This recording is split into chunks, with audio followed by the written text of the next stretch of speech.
I'm proud to say that maybe sometimes hard for people to take in. Over the last 14 months, it's pretty remarkable what's been accomplished. We received numbers yesterday from the Bureau of Labor Statistics. Ohio remains the #1 job creator in the Midwest, and we are now the #5 job creator in the United States.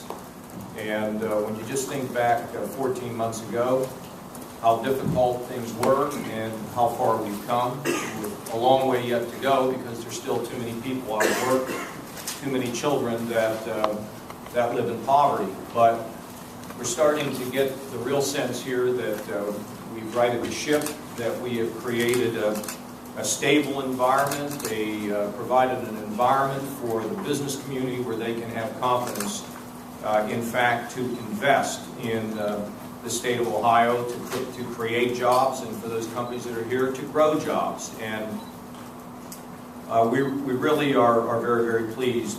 62,000 jobs created since I was elected. And of course, our unemployment trending down. Those numbers tend to jump around. But to remain #1 in the Midwest and #5 in the country is really a reason to realize that all the effort, all the work, all the hubbub around this is paying off by helping families to get ahead. Secondly, we're announcing something today that hadn't happened in Ohio history. You know, normally governors propose budgets. They wait for 2 years before they go at it again. Well, I said to Director Keene that this is an ongoing process. Frankly, almost every time I turn around, I find another piece of broken Ohio. And so there's so much to do, so many more things to do.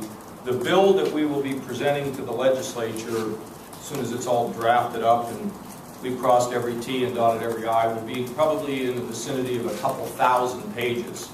And it really represents really kind of a first run at, I shouldn't say first run, maybe a second run at trying to improve this overall operation of the state of Ohio government. There'll be about $90 million worth of additional savings in this bill. And but the depth of this bill involves everything from energy policy to loophole closings to education reform to reform of all the basic programs, developmental disabilities. It's, I think, a very, very exciting time. And when you think about the amount of work that got put into the first budget, which eliminated an $8 billion deficit and had more reforms than people could handle, so most of them weren't written about, and now you add in there a couple thousand-page bill that's going to have a massive amount of additional reform. I think the people of the state ought to feel good that we are working basically day and night and burning the candle at both ends to live up to our responsibility.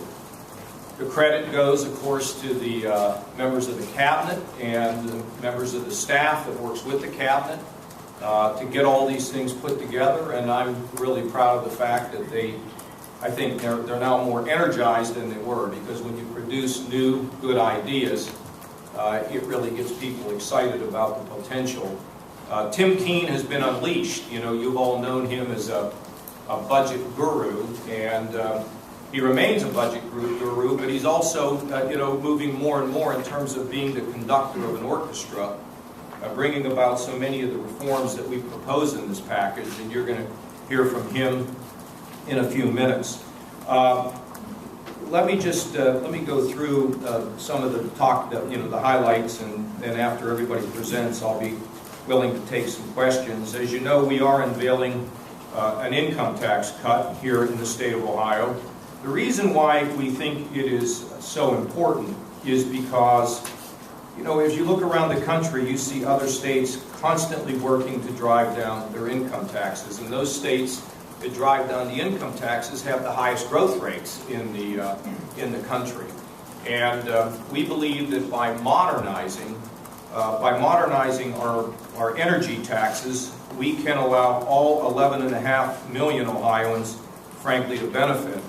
And what I would really like you to think about is we are going to have low taxes at the end of the day on energy. The question is, who benefits? Do out-of-state oil companies benefit, or do Ohioans benefit by having lower income taxes? Now, of course, the lower income tax is so very important because it not only helps families to be stronger, but it also helps small businesses to be stronger. And the greatest growth area of our state and across the country is the area of small business.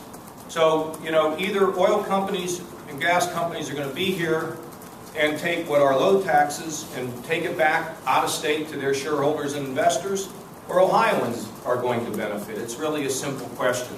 Every dime of the modernized severance tax would go into a dollar for dollar income tax cut. And just so you know, the state of Ohio on oil is 6.6, and North Dakota is 7, Texas 4.6, West Virginia 5. On natural gas, Michigan is at 5, Texas 7.5, West Virginia 5. We're proposing a 1% tax on natural gas, which we think will, in fact, at the current time, lower the price, but over time, it will allow us to reap as natural gas prices increase.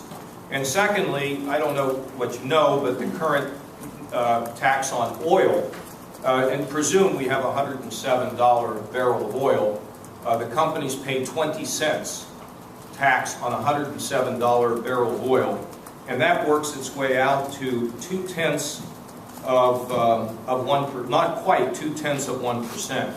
We are proposing in that area to be able to have about a 1.5% tax on the oil and the liquids in the first year or two, so companies can recover their costs.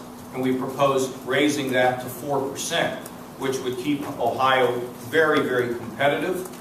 We would remain with some of the lowest taxes, yet all Ohioans, 11.5 million Ohioans, benefit by having lower income taxes, and of course our small businesses would benefit as well.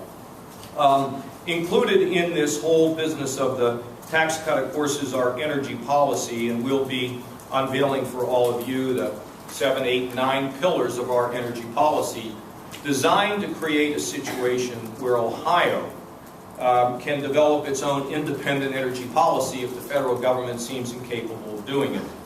And we will be stressing improvements in coal with the looking towards the sequestration of carbon, additional clean coal research. Of course, this development of natural gas, and as I told the President last night and his Chief of Staff, I think Ohio can have regulations in place that really creates a model for the rest of the country in terms of how to create jobs, yet at the same time be able to maintain a very good environment. Because I don't believe personally that there's a trade-off between environmental protection, and not just environmental protection, but environmental enhancement at the same time that we create jobs in our state. So there will be regulations that Wayne Struble will cover on high-pressure pipelines and gathering lines and wellheads, and I want you all to know that we've just started in the last week to try to cement a number of the orphan wells. We worry about orphan wells in Ohio because they can leak and they can contaminate groundwater, and we want to make sure that we're going to do... Connie, did you bump the lights back there? Okay. Keen did. Does that all the time. Turns the light off. He said, it's time to go home, Governor. So I want you to know that our goal here is to create a situation where we have reliable, low-cost energy. One of the exciting provisions of this bill is the opportunity to capture waste heat and to drive cogeneration. Capturing waste heat cleans the environment, and at the same time it allows companies to be able to use that captured heat to run their operations, which saves them money, makes them more efficient. And with cogeneration, it's an opportunity to take care of technology that exists in our state. We're the top 10 in waste heat and cogeneration and the bottom 10 when it comes to being able to deploy these things in our state, and we're going to move forward with that idea, and I think it's a very good one. I was in Houston last week with Governor Hickenlooper from Colorado, meeting with all the energy companies, all the energy experts, talking about Ohio's plan, and I think as we move forward, we're going to be viewed as is one of the leaders in energy, including the development of compressed natural gas vehicles, signing an MOU to cooperate with other states. This will all get covered by Mr.